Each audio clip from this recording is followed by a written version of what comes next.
जैसा कि last episode में हमने देखा कि टैंग शैंग और बाकी सभी को पता चल गया है कि ये सब लुटेरे हैं और उनके बीच फिर फाइट होने लगती है। ये फाइट बहुत गजब स्टाइल में हो रही थी, लेकिन अंत में कैप्टन को छोड़कर बाकी सभी आदमी मर जाते हैं क्योंकि वहाँ एक खतरनाक सोल बीस्ट आ जाता है जो सभी को मार देता है। अब फिर कैप्टन को वो लोग बंदी बना लेते हैं और कैप्टन उनसे अपनी जान की भीख मांगता है और कहता है कि हम सभी से पर्पल पर्ल पिराटिस ने ऐसा करने को कहा था। अब पर्पल पर्ल पिराटिस कौन है वो हमें आगे पता चलेगा। अब फिर हम मोटू को देखते हैं जो जियांग के साथ आसमान में उड़ रहा था और वो दोनों आसपास कोई खतरा तो नहीं ये चेक कर रहे थे। ऐसा करते वक्त वो बहुत सारी बातें करते हैं जिसमें जियांग मोटू को उसकी जान बचाने का धन्यवाद बोलती है और उनके बीच हमें एक रोमांटिक टॉक देखने को मिलती है। लेकिन हर बार की तरह इस बार भी मोटू फ्लर्ट करता हुआ अपनी लाइन क्रॉस कर देता है और फिर जियांग गुस्से में मोटू को पीटकर वहां से चली जाती है और बेचारा मोटू फिर से ये मौका गवा देता है। वहीं शिप के अंदर टैंग शैंग और मिस्टर दाई बात करते हैं जिसमें हमें पता चलता है कि उन्होंने कैप्टन को जबरदस्ती सेलर बना दिया है ताकि वो उन्हें हैन हाई आइलैंड तक पहुंचा दे। उन्हें कैप्टन पर शक था कि कहीं ये हमें बीच में ना छोड़ दे, लेकिन टैंग शैंग कहता है कि ये अभी हमारा बंदी है जिस वजह से इसको अपनी जान की परवाह है और अगर इसने ऐसा कुछ करने की कोशिश की तो इसे भी पता है कि ये फिर जिंदा नहीं बचेगा। अब फिर मिस्टर दाई जीवू के कमरे में जाता है और वहाँ जीवू और निंग रोंग रोंग दोनों ही डरी हुई थी क्योंकि वो पहली बार शिप में थे और आज ही उन्होंने इतने सारे लोगों को जान से जाते हुए देखा था। वहाँ माहौल बहुत डरावना हो रखा था और सब काफी ज्यादा डर रहे थे। मिस्टर दाई वहाँ उनको टैंग शैंग के हिडन वेपन्स देता है और कहता है कि अगर कुछ भी गड़बड़ हुए तो तुम इसका यूज कर लेना। यहाँ रात का समय हो रहा था और बाहर बहुत बिजली भी चमक रही थी और ये सब माहौल को और ज्यादा डरावना बना देता है। वहीं हम कैप्टन को देखते हैं जो शिप चला रहा था और गुस्सा हो रहा होता है और फिर अपने बेटे को याद करता है जो आज ही टैंग शैंग की वजह से सोल बीस्ट के हाथों मारा गया है। इसलिए अब वो टैंग शैंग से बदला लेने की सोचता है और शिप के नीचे जो लिक्विड लगा हुआ है जिससे सोल बीस्ट दूर रहते हैं वो उस लिक्विड को हटा देता है और अब शिप को खतरनाक सोल बीस्ट वाले एरिया में मोड़ देता है। सभी लोगों को इस बात का अंदाजा हो जाता है और वो सीधे कैप्टन के पास आते हैं। टैंग शैंग कैप्टन पर हमला करता है और उसे गुस्से में पूछता है कि आखिर तुमने ये क्या कर दिया। पायरेट अब उसे सब बताता है कि उसने क्या किया है और ये सुनकर टैंग शैंग काफी घबरा जाता है क्योंकि अब वो डेमोनिक वेल टेरिटरी के अंदर पहुंच चुके हैं। इस एरिया के अंदर 1 लाख साल पुराने वेल सोल बीस्ट रहती हैं जो काफी ज्यादा खतरनाक हैं। इस वेल का नाम डीप सी डेमोनिक वेल है और वो वेल अब टैंग शैंग की तरफ ही बढ़ रही होती है। पायरेट टैंग शैंग को बताता है कि वेल की लेफ्ट आई फूटी हुई है और वो सिर्फ राइट से देख पाती है, इसलिए टैंग शैंग को अब बातें छोड़कर शिप को लेफ्ट में मोड़ना चाहिए। लेकिन टैंग शैंग जब ऐसे करने जाता है तो उसे पता चलता है कि वेल ने पहले ही उसे देख लिया है और अब वो कुछ नहीं कर सकता है। शिप अब बहुत हिलने डुलने लगती है और तभी फिर उनके आगे वेल आ जाती है जो शिप को ही निकलना चाहती है, लेकिन टैंग शैंग तुरंत ऑस्कर से कहकर फ्लाइंग सॉसेज बनवाता है और सभी लोग शिप के उसके मुंह में जाने से पहले ही आसमान में उड़ जाते हैं। टैंग शैंग अब कैप्टन को सजा देने के लिए कैप्टन को वेल के मुंह में फेंक देता है और कैप्टन वहीं मर जाता है। अब टैंग शैंग और बाकी सब वेल को देखते हैं जो काफी ज्यादा बड़ी थी और वो 1 लाख साल पुरानी थी।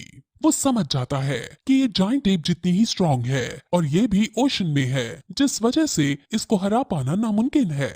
अब वेल उन पर अटैक करती है और सबसे पहले वो एक डोमेन क्रिएट करती है और सभी बच्चों को उसके अंदर डाल देती है, जिसके बाद अब बच्चे उस डोमेन में आकर वेल से फाइट करते हैं। सभी लोग अपनी अपनी मार्शल सोल को बाहर निकालते हैं और वो 7 in 1 फ्यूजन स्किल का यूज करके वेल की एनर्जी पर काउंटर अटैक करने की कोशिश करते हैं।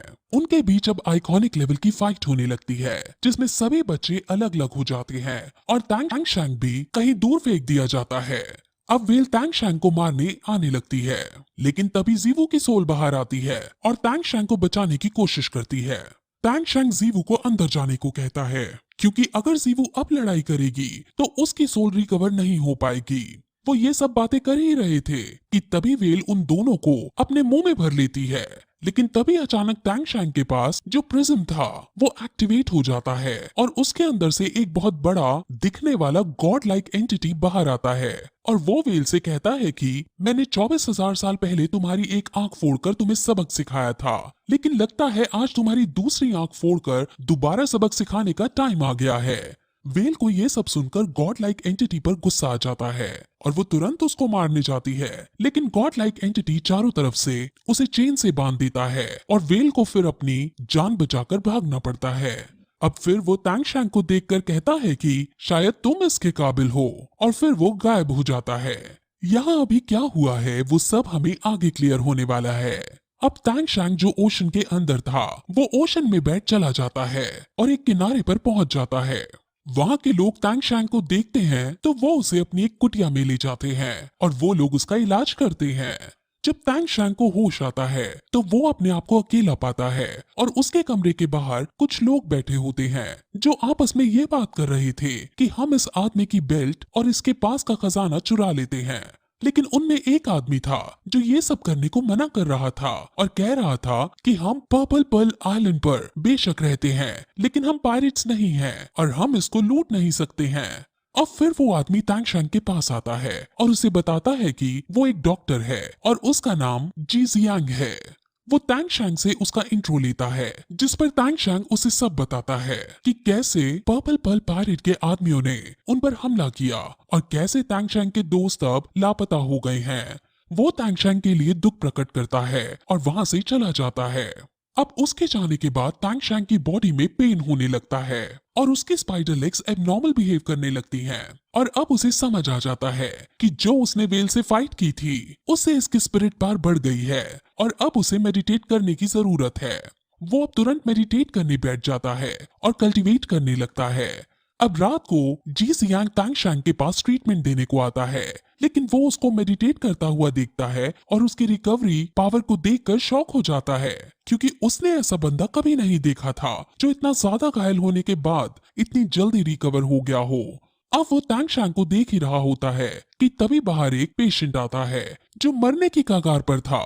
जी जियांग उसको बचाने जाता है और उसको एक्यूपंक्चर देने की कोशिश करता है, लेकिन वो इसमें सफल नहीं हो पाता क्योंकि उसे स्पिरिट पावर की जरूरत थी, लेकिन उसकी स्पिरिट पावर 0 थी, जिस वजह से वो टेंशन में आने लगता है। लेकिन तभी वहां टैंग शैंग आता है जो उसकी मदद करता है और अपनी स्पिरिट पावर से पेशेंट के ब्लड वेसल को लूज करता है। अब ब्लड वेसल्स के लूज हो जाने के बाद जी जियांग अपना काम करता है और पेशेंट कुछ टाइम के स्ट्रगल के बाद बिल्कुल ठीक हो जाता है। टैंग शैंग की इस सब एबिलिटी को देखकर सब शॉक हो जाते हैं और टैंग शैंग को धन्यवाद कहते हैं।